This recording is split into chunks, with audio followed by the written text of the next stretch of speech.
Hey everybody, Jay Carpenter, Fahrenheit Advisors. I'm here with a friend of the Fahrenheit family. He's usually the best dressed man in Richmond, bopping around Scott's Addition.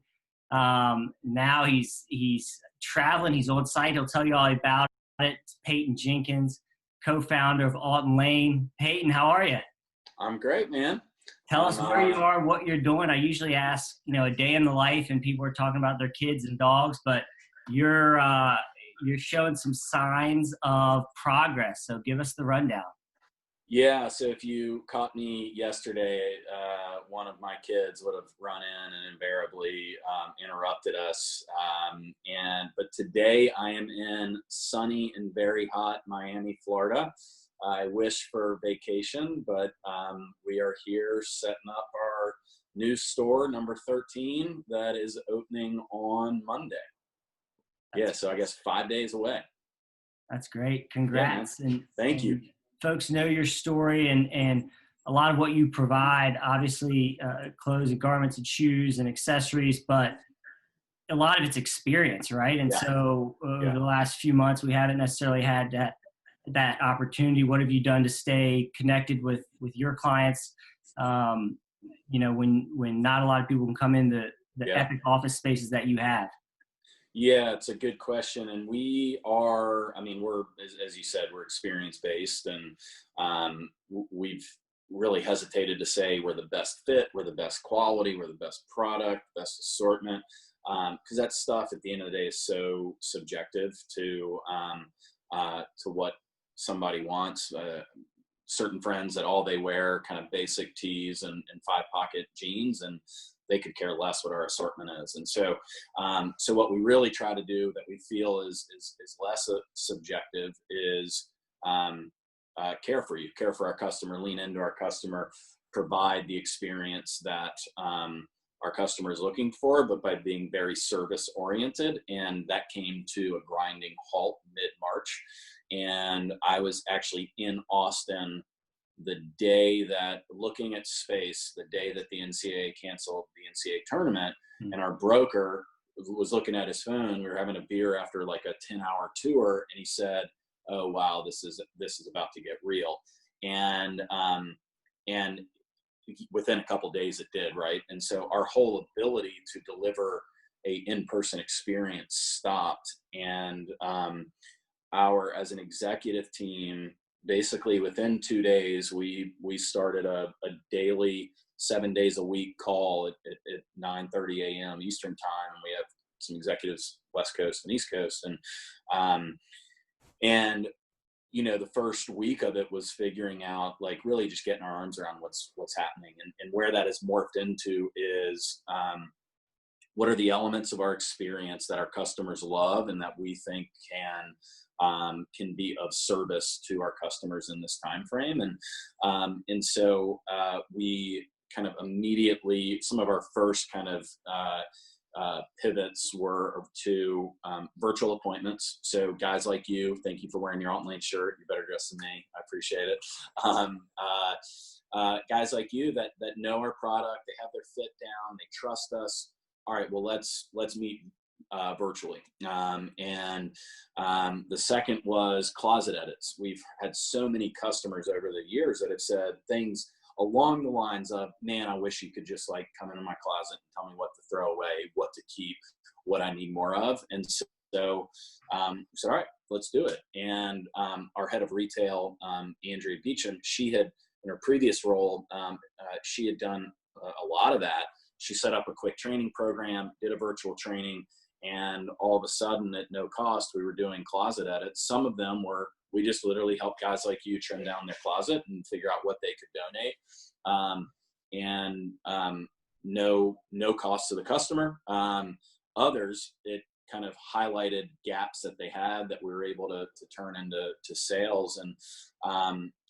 But selling is we need to do it to stay alive, but it's a tenuous subject right now. Should you be actively trying to sell to your customer during a time like this? And we tried to take a very cautious, but and one thing I'll give our CEO a ton of credit for is a cautious but very honest and transparent approach to the customer, of letting them know where we are, helping understand where they are, and for those that are not interested in us in this time frame, ignore us. We're going to still be here for you. And for those that are, let us meet you where either you want to be met, virtually or physically, or where we can. And we've even had some literally front doorstep appointments. I'm not even kidding.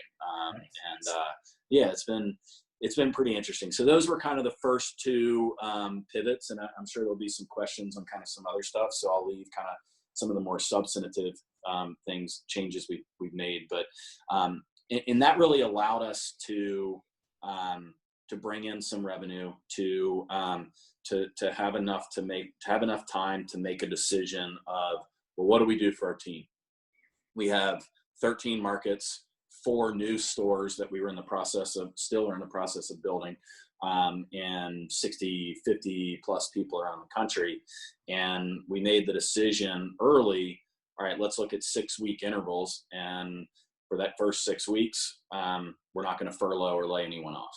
We want to keep everyone on. We think there's value into keeping everyone on as a company.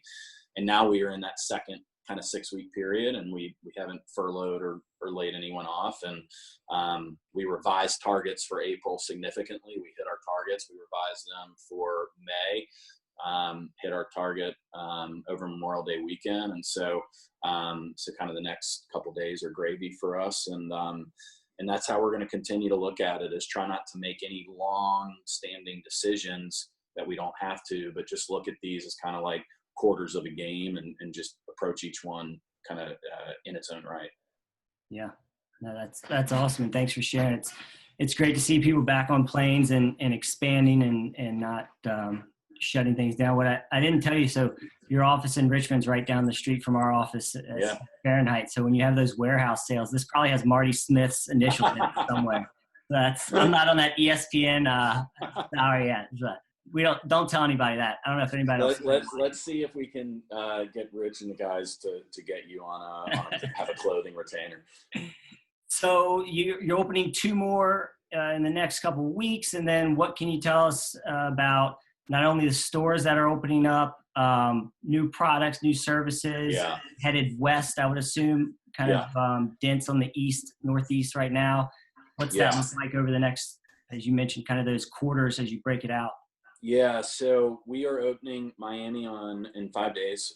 We're opening Houston June 15th, and really excited for Houston. We've been kind of circling that market for a while. And then we'll open Philadelphia and a new flagship in New York, and on 5th Avenue, 19th and 5th Avenue. And really when we're allowed to. So work will start in the next week there, but then I don't have a ton of vision yet into when those can open, hopefully sometime in July. And then for the second half of the year, we are looking at Austin, another market that we're really excited about, and then a pretty heavy focus on the West Coast. So we have 4 of our executive team members are based between northern and Southern California, and so LA is just such an interesting market, and it's one that's super bifurcated based on where you live, and we think we can have a kind of a pretty big presence in Southern California. But we knew in order to kind of do cities like Austin, Houston, LA, Seattle, we needed to have a more casual offering. And so in a weird way, and I don't say this lightly because I know that obviously the COVID era has affected a lot of people and very few people positively. It's provided us this both pause, but also this expediting period towards product development, towards that social and more casual product. And so we're going to be releasing by the end of the summer, we'll have we've already released 5 pockets and casual shoes. We are going to be releasing shorts, polos, performance golf shirts, four-way stretch performance pants, a la Lululemon, Peter Millar, that I think are going to be really popular. We're about to roll out in 2 weeks, short sleeve button downs, which we're calling camp shirts. And then we're calling it the Dwell shirt, but it is it's a shirt that looks as, if you need it to, it looks as formal or as business casual, business professional as the shirt you're wearing, but it's a very soft cotton that like you never want to take off. And what I think that COVID has done, obviously for everybody that's operating over Zoom, there's this license to be casual, but something during the 10 years we've been open, men have gone from not being very aware of how they're dressing to being very aware. And I don't think anyone wants to be sloppy. No, I've never heard someone say, I wish I dressed worse. But I do think people want to be casual, but they want to know how to do that. And there's a really fine line between being casual and on point and being casual and sloppy. And look, when you may not have thought about it, but the day that we go back to the office for the first time, you're going to be putting some thought into what you're wearing, right? Like you want everybody to see the best form of you, that this has been a great time period. And we really want to help and lean into where people are, because it's probably not going to be, a navy blue suit, a non-iron shirt and a tie. It might be. And if it is, we can deliver that. But it's probably going to be, something actually more similar to what I'm wearing. And we're going to be doing that in both our traditional customs. So if we have your measurements, we can actually use an algorithm to determine what kind of your sizing would be for these products. But for the very first time, we are using our tens of thousands of customers of scan data to actually create a more of a smarter sizing program, so that somebody in middle of nowhere America could actually try us, and based on some questions they answer online, we could put them into kind of the right off the shelf sizing. So, that's that we've done, I think, more product development, sizing development in the last 10 weeks than the last couple of years combined. That's great. Hopefully you get some of the athleisure samples for midsummer Austin. If you think Miami late May's hot, I've been to Austin midsummer. That's a different world, man. It is. It really is. So there he is, hands-on co-founder. He's setting up the shops. They're expanding across the country, diversifying the product lines, helping us look not casual sloppy, but sharp casual. Obviously still catering to the high-end fashion as well. Peyton, best of luck in the movement and the travel. Really appreciate you being here. Yeah, of course. Peyton Jenkins, Alton Lane, Jay Carpenter, Fahrenheit. Thanks, Jay. Thanks, guys. Yeah, thank you.